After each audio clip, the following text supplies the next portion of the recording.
what we went through at the start of the year. This meeting comes at an interesting time. It comes at the conclusion of Kenya's first report to the Economic, Social and Cultural Rights Committee. And for work on that report, we can thank the local Economic, Social, Cultural Rights Coalition, as well as many of you, the external partners who helped us with the lobbying around the committee process. The concluding observations of the committee were released on November 19th, and they could be categorized in several ways, but I've chosen to look at 7 sort of categories.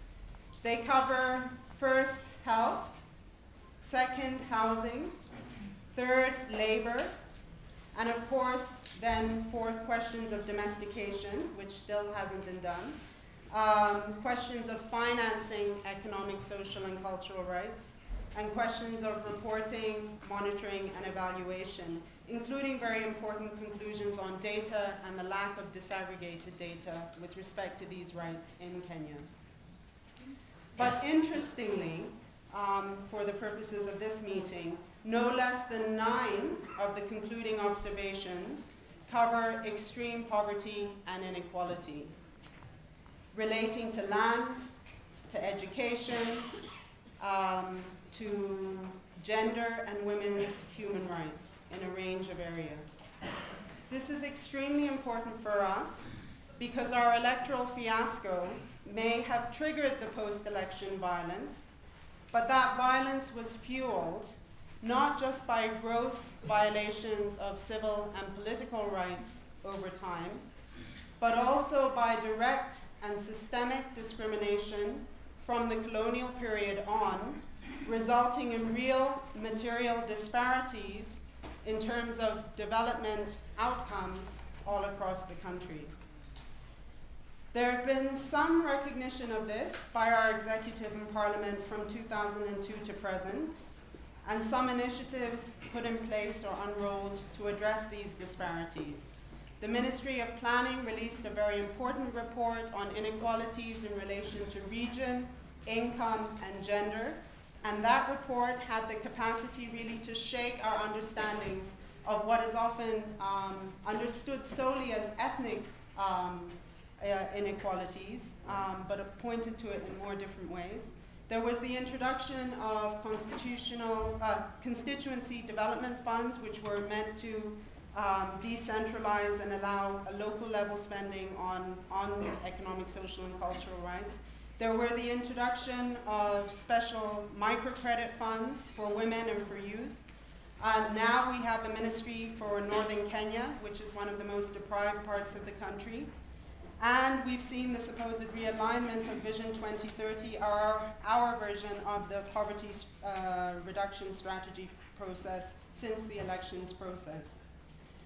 The mediation process, too, pointed to inequality as being one of our key priorities.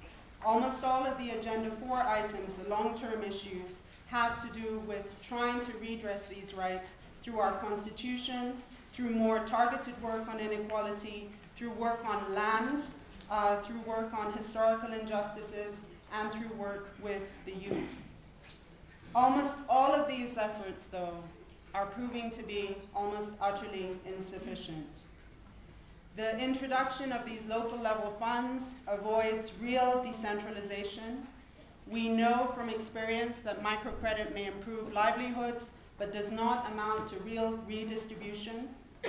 In terms of the budgeting efforts, we know that what is necessary is not just reallocation to specific areas or increasing expenditure in specific areas, but also work on our macroeconomic framework, and those discussions remain inevitably closed.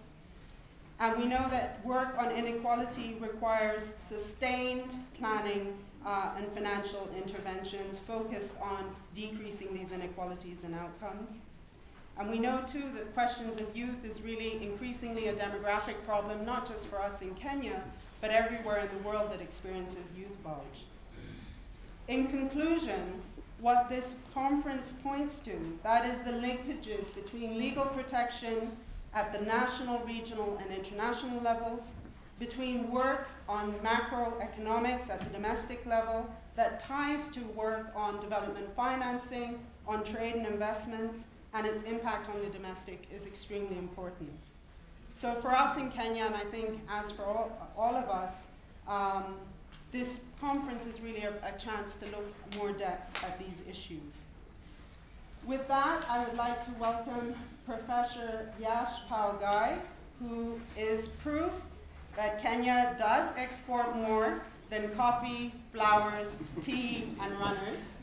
We are also a source of human resources.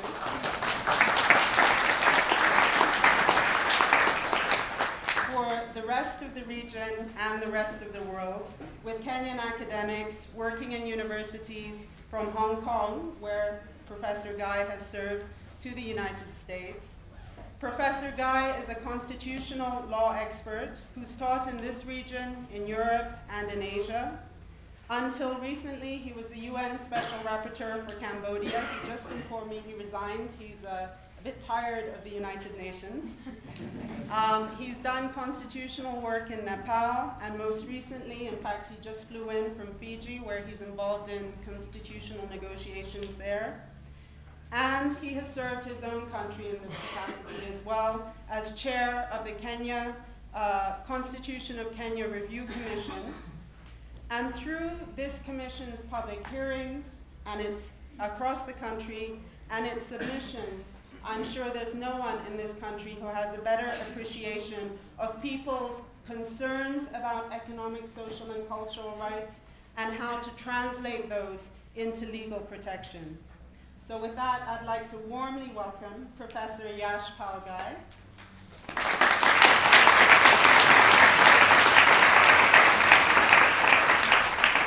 And to begin, he has a little clip that he wanted shown to highlight the urgency of what he is to speak to.